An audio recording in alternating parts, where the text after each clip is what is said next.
Welcome student, standard 8 chapter number 1। ये हमारा third video है। ऑलरेडी हमने दो वीडियो के अंदर आपको अराइवल ऑफ ब्रिटिशर्स के जो मेन पॉइंट थे वो हमने अंडरस्टैंड कर लिए। अब बचे हुए जो पॉइंट्स है वो आज हम समझेंगे। आई होप कि आपको आगे के जो वीडियोस है वो अच्छे से समझ में आए होंगे। बाकी के बचे हुए वीडियोस लास्ट पॉइंट आज हम डिस्कस करेंगे। Battle of Plassey. Siraj-ud-Dawla became the Nawab of Bengal after the death of Ali Babi Khan in 1756. ये स्टूडेंट्स, ये आपकी सबसे पहली नोट बनेगी। सिराज-उद-दौला कौन थे? ये Nawab of Bengal after the death of Alivardi Khan. Ali वर्दी खान के डेथ के बाद सिराज-उद-दौला थे वो वहां के नवाब बने। In which year? In 1756।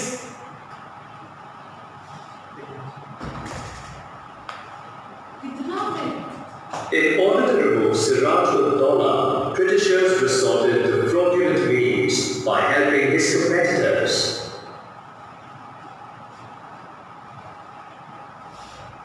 Siraj-ud-Dawla ordered the British company to stop interfering in political matters, to stop fortification of their forts, and to pay taxes legally.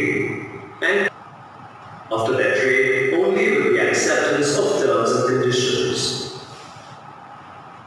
अभी एक पॉइंट इसके अंदर ये बताया गया है कि जो सिराज-उद-दौला थे उनको हराने के लिए उनके जो कॉम्पिटिटर होते हैं, जो सामने वाला दुश्मन होता है, उनके साथ मिलकर ब्रिटिशर्स ने इनको हराने की कोशिश की कि उनको अपना क्या बना दिया कि उनको दुश्मन बना देते हैं।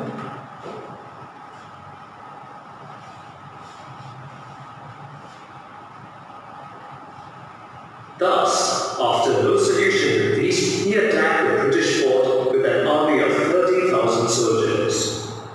Nawab's army captured the Britishers and surrounded their ships. Siraj-ud-Dawla then moved towards Kolkata in order to capture the other British fort. अभी उनको मनाने के बाद, जब ये सिराज-उद-दौला ब्रिटिशर्स ने अपनी मनमानी की, तो उनको मनाने के बाद जब नहीं माने तो उनके ऊपर उन्होंने अटैक किया और उनके काफी शिप से उसको उन्होंने कैप्चर कर लिया, उनको पकड़ लिया। सरेंडर करते हुए सिराज-उद-दौला है वो कोलकाता की तरफ मूव हुए। वहां पे वो क्यों गए? क्योंकि ब्रिटिश के जो फोर्ट थे वहां पे उनको कब्जा करने के लिए वो कोलकाता की तरफ आगे बढ़े।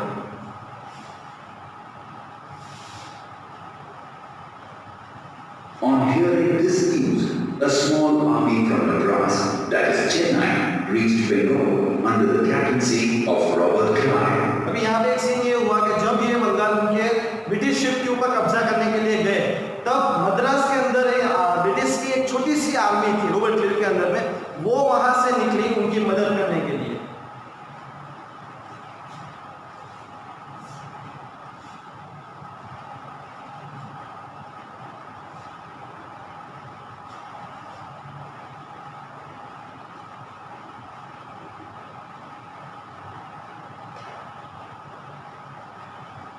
Since the Britishers were powerless against the Nawab's army, they devised a conspiracy. The British lured Mir Jafar, the commander-in-chief of Siraj, to their side by promising to make him the Nawab. अब यहाँ पर britisher ने एक चाल चली। अब उनको पता है कि सिराज-उद-दौला वो काफी पावरफुल राजा में से एक थे, तो उनको हराने में जो प्रॉब्लम फेस हो रही थी, तो इन्होंने चाल चलते हुए सिराज-उद-दौला के chief commander in chief of Siraj के जो थे उनको उन्होंने प्रॉमिस किया। क्या नाम दिया उनका? देखिए, मीर जाफर। उनको इन्होंने प्रॉमिस किया कि अगर आप हमको ये हराने में मदद करेंगे तो हम आपको उनकी जगह पर नवाब बना देंगे। इस तरह से इन्होंने मीर जाफर को लालच दी सिराज-उद-दौला को हराने के लिए। किसने लालच दी? ब्रिटिशर्स ने।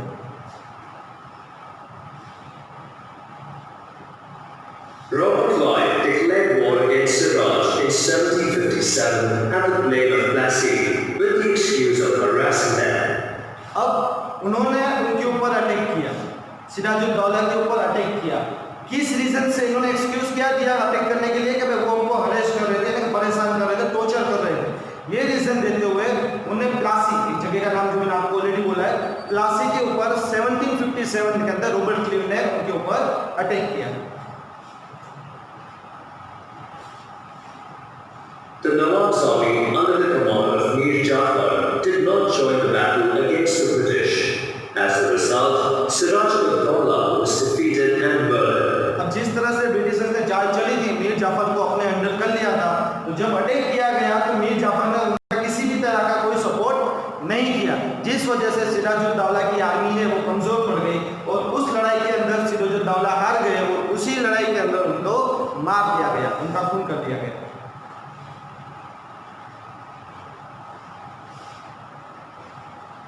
The Battle of Plassey was the first battle of the Britishers in India. The history of India changed after this battle. ये आपका एक नोट बनेगा, आपको वीडियो पॉज करके लिख लेना है। बैटल ऑफ प्लासी है वो सबसे पहली ब्रिटिशर्स की सबसे पहली लड़ाई हुई इंडिया के अंदर और इसी लड़ाई के बाद पूरी हिस्ट्री है वो इंडिया की चेंज होगी। आफ्टर दिस डे क्लियर लिखा हुआ है, history of India change after this battle. कौन सी बैटल थी याद रखना है आपको, वो थी बैटल ऑफ प्लासी। किसके सामने लड़ी गई थी? तो सिराजुद्दौला के सामने। तो ये बात आपको अपने नोटबुक के अंदर नोट करना है। Hence, this battle was a turning point in Indian history. Facts to know. How did the Battle of Plassey get its name? There were many trees of Palash on this plain, hence it was named as Palash and later became Plassey. The Palash tree has red flowers. From which we obtain Pala, which is used to play Holi. देखिए question है खास for knowledge हम लिख सकते हैं और आपको लिखना है फॉर नॉलेज कि बैटल ऑफ प्लासी की जगह का नाम प्लासी क्यों, प्लासी नाम क्यों रखा गया? उसके ऊपर से आपका आंसर लिखा हुआ है कि ट्री था वहां पे जिसका नाम था पलाश, उस ट्री का नाम था, फिर उस पलाश का नाम बाद में चेंज होते होते प्लासी नाम आ गया। और ये पलाश ट्री वही है जिससे हम गुलाल बनाते हैं, होली के दिन जो गुलाल बनाते हैं जो पत्तों का, उनको ही पलाश यानी कि अभी प्लासी कहा जाता है।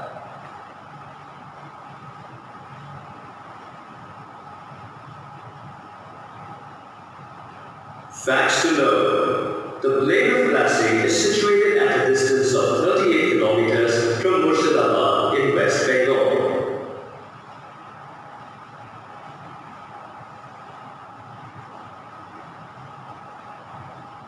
Time to discuss. How did the British conquer India? The British conquered India when our Indian rulers, administrators, traders turned out to be corrupt. Mir Jafar's attempt of not supporting Siraj-ud-Dawla was a kind of country rebellion.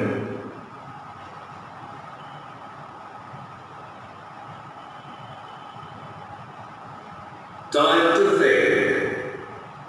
If Britishers would have faced defeat in the Battle of Plassey, what would have been the history of India?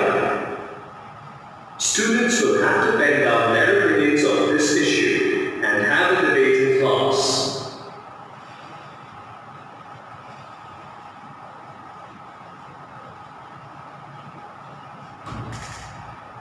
Battle of Buxar. After Siraj-ud-Dawla's murder, Mir Jafar was crowned the Nawab of Bengal.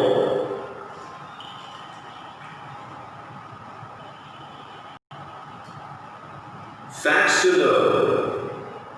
The English won the Battle of Plassey and the new Nawab, Mir Jafar, presented 1 crore rupees to the British East India Company.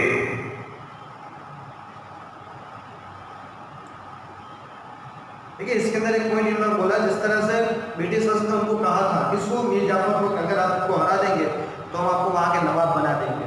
तो जिस तरह से वहाँ पे battle of Plassey के अंदर सिराजुद्दौला की death हो गई, उसके बाद मीर जाफर है वो वहाँ के नवाब बन गए। तो फैक्ट्स टू नोट के अंदर जो पॉइंट दिया हुआ था वो आपको नोट डाउन आपके नोटबुक में लिखना है। The Britishers did not attain any assumed trading rights even then. The British needed a person who would become their puppet, but Mir Jafar opposed many issues of the company. Therefore, the Britishers overthrew Mir Jafar from the post of Nawab. अब यहाँ पे क्या हुआ, सिराजुद्दौला थे वो तो Britishers के साथ होने वाले नहीं थे, वो तो उनके खिलाफ ही जा रहे थे। तो यही सोचते हुए उन्होंने मीर जाफर से अपना हाथ मिलाया, दोस्ती की। अब मीर जाफर को जब नवाब बनाने के बाद वो क्या चाहते थे कि वो चाहते थे कि कोई उनका पपेट बन के रहे। पपेट मतलब उनके हाथ का खिलौना, वो जैसे बोले वैसे करना चाहिए। अब जब मीर जाफर जब नवाब नहीं थे तब तो उन्होंने हाँ कर दी कि भाई आप जैसे बोलेंगे वैसे हम करेंगे। अब मीर जाफर जब वहाँ के नवाब बन गए, उनके पास पावर और पैसा आ गया, तो वो जैसे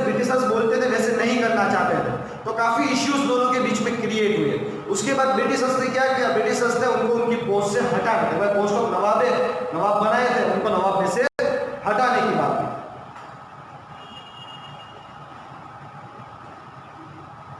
And Mir Qasim was appointed as the Nawab of Bengal. However, he was found more ambitious than Mir Jafar. अब क्या हुआ, मीर जाफर को हटाने के बाद मीर कासिम को लेकर आए उनकी जगह पर नवाब। अब यहाँ पे उनकी चाल और गलत हो गई, इसकी ब्रिटिशर्स की। मीर कासिम है वो मीर जाफर से भी ज्यादा एम्बिशियस, मतलब कि वो जो बोले इस तरह से होना चाहिए, मतलब ब्रिटिशर्स के अंडर में रहकर वो काम नहीं करना चाहते थे। तो यहाँ भी ब्रिटिशर्स की चाल है वो थोड़ी गलत हो गई। Britishers again changed the Nawab from Mir Qasim to Mir Jafar. अब फिर से क्या किया ब्रिटिशर्स ने, तो फिर से मीर कासिम को हटाकर उन्होंने मीर जाफर को वहां का नवाब बनाया। Mir Qasim took shelter with the Nawab of Awadh. He formed a coalition with the Nawab of Awadh and the Mughal Emperor Shah Alam. Thus, in 1764, Mir Qasim declared war against the Britishers with the help of Shah Alam and the Nawab of Awadh at Buxar. अभी जब मीर कासिम को वहां से हटा दिया गया तो मीर कासिम है वो राजा के पास गए, शाह आलम नाम का एक राजा था, उनके पास गए और उनकी मदद से 1764 के अंदर मीर कासिम ने ब्रिटिशर्स के सामने वॉर डिक्लेयर कर दिया, यानी कि जंग, उन्होंने जाके उनके सामने लड़ाई करना शुरू किया इन 1764। जिस तरह से प्रीवियस आगे हमने पढ़ा था बैटल ऑफ प्लासी, उसी तरह से ये एक और बैटल हुई जो हुई बॉक्सर के अंदर। नवाब अवध थे, किधर के वो नवाब थे, तो बॉक्सर, ये भी जगह का नाम है। तो यहाँ पे आगे की जो बैटल जैसे कि आप हेडिंग की हमारी दी गई है बैटल ऑफ बॉक्सर, प्रीवियस में बैटल ऑफ प्लासी था, यहाँ पे होगा battle of boxer.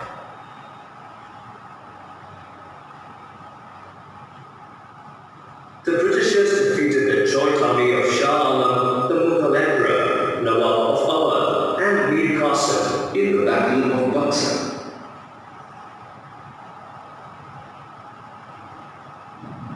Time to think.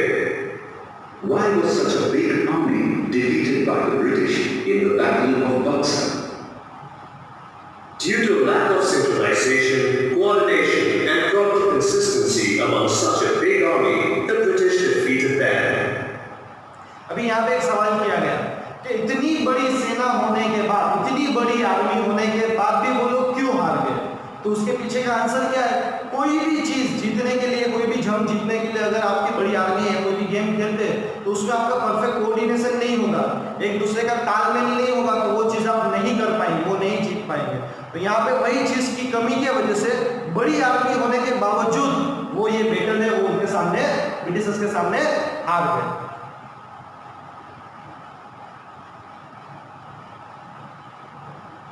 With the defeat in the Battle of Buxar, The Mughal Emperor gave the Diwani rights of Bengal, Bihar, and Orissa, that is, the right of revenue collection to the Britishers. Because of this right, their trading greed added to the political ambitions. अब देखिए और politics खेलते हुए ये लोग आए, जब boxer के अंदर वो लोग हार गए तो ब्रिटिशर्स ने उनसे एक कॉन्ट्रैक्ट साइन करवाया। उस कॉन्ट्रैक्ट के अंदर क्लियरली कहा गया है कि जो भी कलेक्शन, रेवेन्यू कलेक्शन जो होगा वो ब्रिटिशर्स लेंगे। जैसे आगे मैंने आपको कहा था कि कोई भी सामान यहाँ से लेंगे तो उनको वहाँ के राजा को टैक्स पे करना है, तो उस टैक्स मतलब कि वो जो रेवेन्यू है, अब वो रेवेन्यू कौन कलेक्ट करेगा? तो कि ब्रिटिशर्स। अब वो जो जितना भी वहीं से इंडिया का सामान इंडिया के अंदर से अगर परचेस करेंगे वो करेंगे तो उनको तो कुछ देना ही नहीं है। अगर कोई और करता है या कोई दूसरे टैक्सेस से, वो टैक्सेस अब कोई राजा नहीं लेगा, वो कौन लेगा? तो कि ब्रिटिशर्स लेंगे। ये उन्होंने एक रेवेन्यू कलेक्शन का जो मुद्दा था, जो राजा का था, वो उन्होंने अपने अंदर कर लिया। इस वजह से वो धीरे धीरे वो किस चीज के अंदर आ गए? तो पॉलिटिकल। अब वो पॉलिटिकल आ गए उस लाइन के अंदर। बिजनेस के साथ साथ अब जो टैक्सेस है वो भी अब वो लेकर वो ज्यादा से ज्यादा वेल्थ कमाना चाहते हैं। The administrative responsibility remained with the Nawab. Taking advantage of this situation, the Britishers exploited the people, which resulted in discontentment among them. Agriculture, industry, and trade were ruined. The Nawab became a namesake heir. Thus, the foundation of the British rule in India was laid in Bengal. अभी क्या हुआ कि धीरे धीरे हर चीज के ऊपर Britishers ने कब्जा कर लिया, तो अब उन्होंने उनके साथ वहां के जो लोगों के साथ है वो बुरा सलूक करना शुरू कर दिया, ज्यादा से ज्यादा टैक्स उनके ऊपर डाल दिए, जिससे कि उनकी जो वहां की इंडस्ट्रीज है वो रुइन, इसमें एक वर्ड आया था रुइन, रुइन यानी तबाह हो जाना। इंडस्ट्रीज जो इंडिया का जो बैलेंस था, इंडिया की जो इकोनॉमी आगे आनी चाहिए थी, वो क्या होती जा रही थी, वो तबाह हो रही थी। वहां के जो राजा थे वो क्या थे, सिर्फ नाम के राजा थे, नेम से क्या है, सिर्फ नाम थे कि ये राजा है, लेकिन चलती किसकी थी उस टाइम पे, तो सिर्फ ओनली ब्रिटिशर्स, ब्रिटिशर्स जो बोलते थे उस टाइम पे वही होता था। Activity. If the incident of Battle of Buxar And the death of Siraj ud-Dawla had been published in the newspapers of Britain and Patna, what would have been the headlines?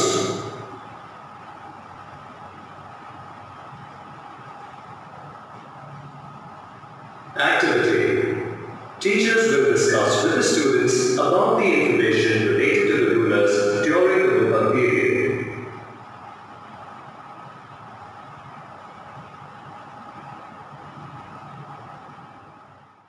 पूरा जो हमारा first chapter था वो यहीं पे complete होता है। तो arrival of Europeans in India chapter के अंदर हर एक यूरोपियंस, ब्रिटिशर्स, डच, ये लोग यहाँ पे क्यों आए, कब आए, कैसे आए, क्यों रुके और आगे क्या क्या हुआ, इस चैप्टर के अंदर हमने अच्छे से समझ लिया है। अब आपको पीडीएफ के फॉर्म में मैं इसके क्वेश्चन आंसर है वो आपको नेक्स्ट डे सेंड करूंगा, वो आपको अपनी फेसबुक में लिखना है और फिर उसको प्रिपेयर करना है। घर पे रहिए, सेफ रहिए और स्टडी